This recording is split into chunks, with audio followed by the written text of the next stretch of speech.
Okay, then I would like to give the floor to Damir Slamic. Can you see properly? First, I would like to say that unfortunately Sanja Slavica Matešić couldn't be here with us today. She's also involved in this event with earthquake because civil protection services needs to go on the field to check is everything really okay. So I will do my best to briefly present what have we done through ADRIADAPT project in our county. So first we need to go is in past when Šibenik-Knin County, together with PAPRAC, Priority Actions Program Regional Activity Center from Split, together developed a coastal plan for our county in 2015. Like Ivan and I already mentioned, it was internationally recognized, which is very important. From coastal plan, we delivered an adapted action plan, which main aim was to propose concrete adaptation measures that we need to do in near and medium future. One of the main results first was that we established a coordination committee. Like Ivan said, it meets at least once per year in order to discuss what has been done on implementation of the coastal plan and what are the future steps that we need to do in next months usually. So ADRIADAPT project was a great addition to our previous effort before this project. It helped us with activities on revision of the action plan because we got more detail than the recent information on our pilot locations. We got very important and useful data from other project partners that has been used for input study that will be mainly used for future marine spatial planning that we plan to do, hopefully in the near future. It also helped us to better protect our landscape heritage and other key resources that will be key for future development. In with other project partners, MCC, DHMZ, UAV, ARPA, and PAPRAC, together with external experts that we contracted together with PAPRAC, mainly Faculty of Civil Engineering, Architecture and Geodesy in Split and Faculty of Civil Engineering in Rijeka.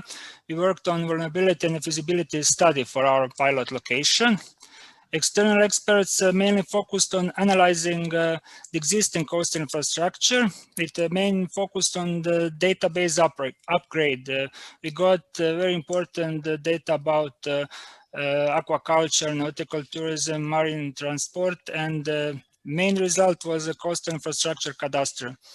They also focused on amelioration systems. Here we can see what was done. So they worked on a protective infrastructure data that included coastal walls, breakwaters, on communal systems in the coastal zone. It was very important that we got the data about the drainage, water supply, water treatment, and the disposal of wastewater and rainwater. Here you can see graphical representation of methodology that has been used to get from vulnerability of coastal infrastructure on the left side to vulnerability of coastal sea and ecosystem quality on the right side. So now I won't get into details on this because we don't have too much time, and it will be discussed more into details next week when we will organize and I hope that it will be possible to organize it online. So I guess that we'll be able to share a link for some parts of it, so you could join to that if everything goes okay. Like I mentioned a few slides before, one of the main results was the coast infrastructure cadastre.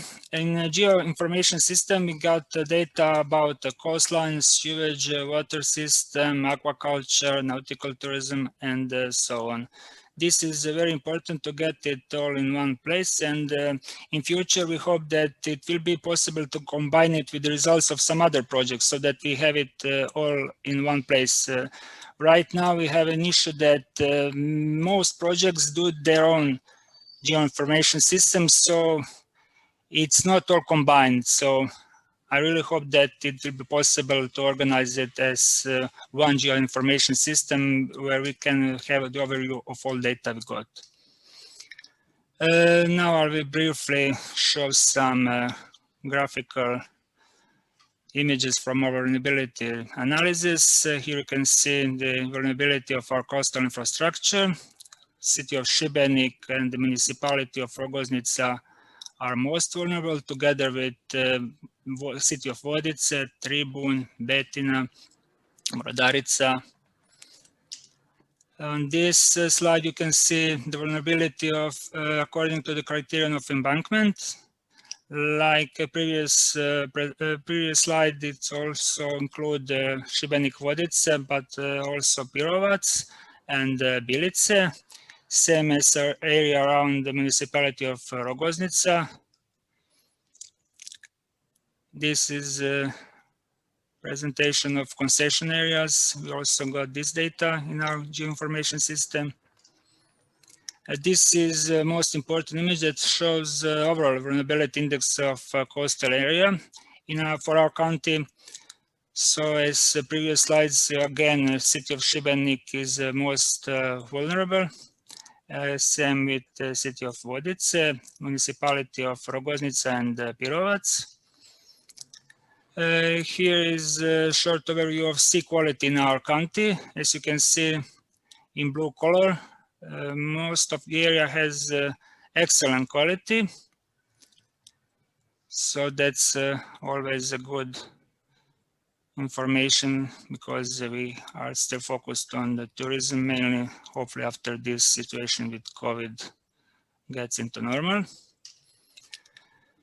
So as you could see in this brief presentation, we got really detailed information about our pilot location that will definitely help in our future planning. When we talk about the future, we need to mention that our plan is that the County Committee for Integrated Coastal and Marine Management of Šibenik-Knin County adopt the action plan once after it's been revised. Hopefully that will be done very soon.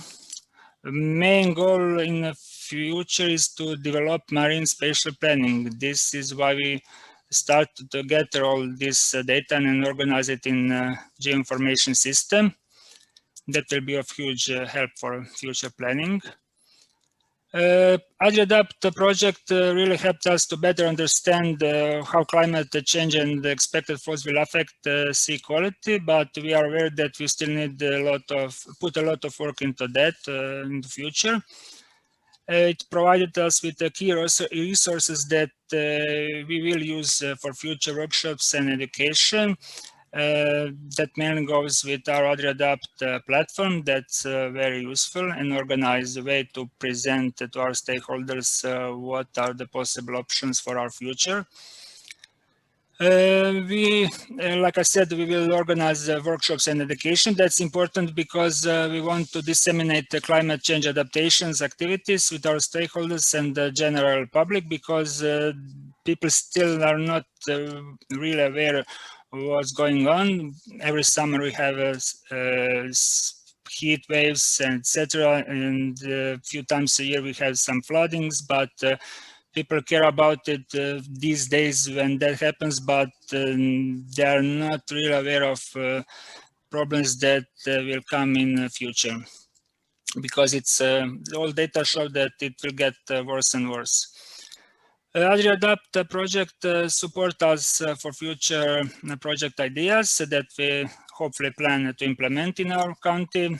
We need to improve our waterfronts, in fire protection, a lot of work has been done because more than 90% of our county is covered with cameras. So we can really fast. We can react very fast if starts firing in some distant areas. In past decades, that was a huge problem, but now that detection system is really improved. But we, of course, can do further development of it. We are also planning in, I mean, it's already started the process, the project for irrigation system, but we are planning it for inland as well. We'll see how it goes with that, because we planned some other projects, but at the end of the analysis, it showed that some adjustments needs to be done.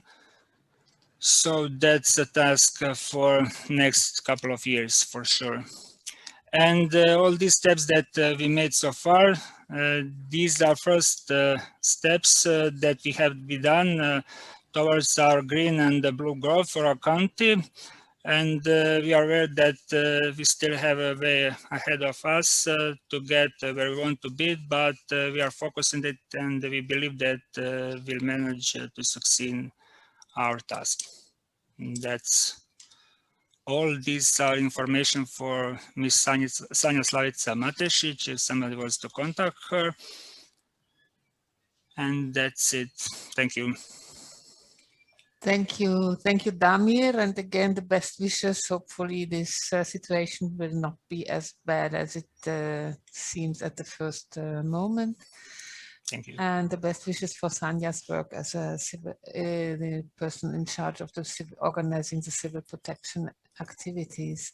Are there any questions from the audience regarding the presentation by Damir on the future activities of in the province, which is I like this part of the activities very much, because it shows that having a plan, a bit like is not a bit what I presented in the beginning when I said, oh, one of the outputs of our project is that a plan was adopted, but in a certain sense the work really starts after that. So once you have the plan, getting it working and not keeping it in a drawer is really essential. So up to now, we mainly contributed to this phase on having this policy directions on the paper, but we also try to stress this aspect that the real work starts afterwards. Thank you, Damir. And if there is a question from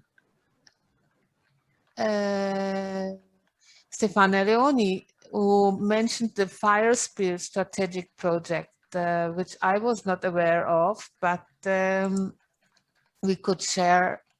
She invites us to share info, and we will do that for sure. And thank you, Stefania.